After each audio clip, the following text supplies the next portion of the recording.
Hey everyone, so we have another product review, but before we start this product review video, the unboxing and installation of this said product, I wanted to go and give yourself some serious insight on what was the reason why I purchased this product. So a while ago, my dad had the gut instinct of buying a dash cam with reverse camera.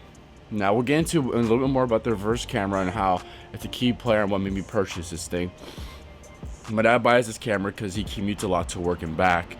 And when he commutes a lot, there's a lot of times where there's a higher risk of a car accident happening, or someone hitting him, or an accident happening in front of him. So he wants to be constant coordinated to cover him, because in California, a lot of people like to drive crazy out here, and a lot of people are lawyer happy, or a lot of people like to commit insurance fraud out here as well.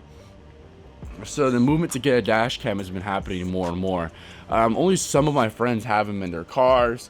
I had one at one point. I did a review on one. It was an absolute horrible piece of garbage. I will never recommend a product like that again. And for whatever reason, it's still in stores and people are still buying them. But hey, you know what? That's your choice if you want to be cheap with the camera. But today, the reason why this product was purchased is because a while ago, my dad was a victim of a hit and run accident. Now, what a hit and run accident is when someone hits your car and leaves the scene of the accident without providing you insurance or driver's license or waiting for the police report. So my dad went ahead and got hit by this person.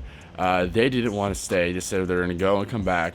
My dad said doesn't believe it. He's like, not going to happen. You're waiting until the police come. She did not want to provide any of her information. He did get photos of her face and her driver's and her license plates of the person, and they were able to track her down. And so what ends up happening is he tells his side, and then on the person's side, they said that my dad was being aggressive, close-fisted, and all these false allegations and alleged things that my dad did to scare this person off the scene or whatever, etc. I don't remember. I can't put words in my mouth. I don't want to read the police report because it was just ridiculous. Backup camera recorded, and the person was caught. So now that this product was able to prove itself, I am now going to install one myself into my car. All right, so here is the box. It opens up by a simple magnetic lid, and then here is the mirror itself. This is what contains everything: your recordings, the touchscreen. I think it's touchscreen, I believe. Yeah, it should be. Yeah, there's gonna be touchscreen. Here inside is where the SD card will go in. This is where the GPS will go in, and this is where AV will go in, and this is what's gonna power the unit.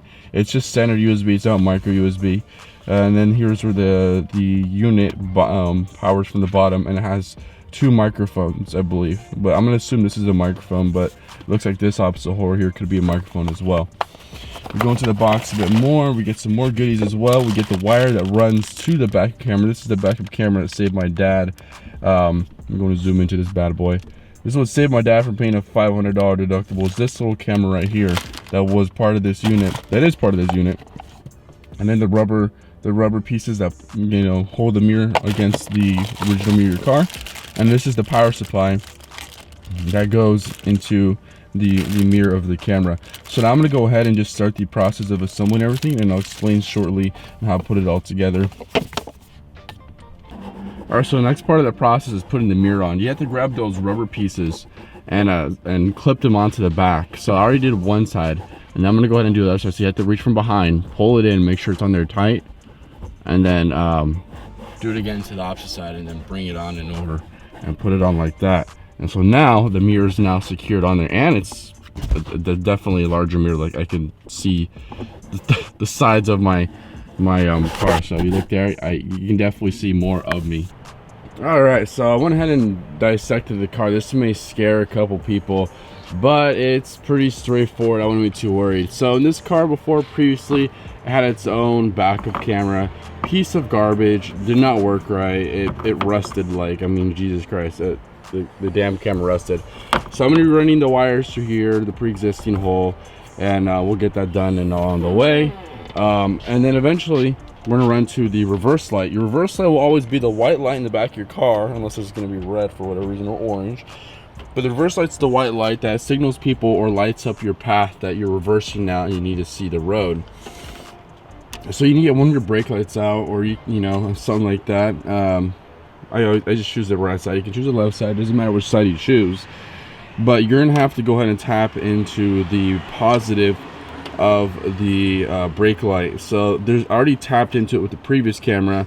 You don't have to tap into the black, ignore that. You don't need to tap into that, but just the red wire that goes into the reverse light, tap into that, and then run the rest of the wire, which is this thing.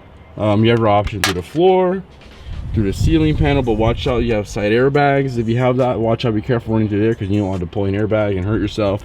If you're too scared to do that, just run it through the floor. I can't help you with that because every car is different, but now I'm gonna go ahead and start running the wire through this car. Also, one more thing as well, specifically on the website, this mirror and this company who makes this mirror only designate 32 gig SD cards. They say preferably 32 gig SD cards. They don't say 64, 128. So get a 32 gig. Don't try to up the storage. I'm not gonna try it, but I know that a 32 gig should be fine. I'm gonna go ahead and put that into the mirror right now. So always check your wiring. I found out that that red wire to go ahead and signal the backup camera to take over the screen wasn't fully connected, so I'll do shift into reverse. Then there's the backup camera. So now when I go back, I'm able to go ahead and see what's behind me. Obviously it's not calibrated, but now that we look at everything here and the camera's good and go, now I can go ahead and start cleaning up all these wires, and then now I can show you the final end result and do some test footage as well. So let me get to that right now.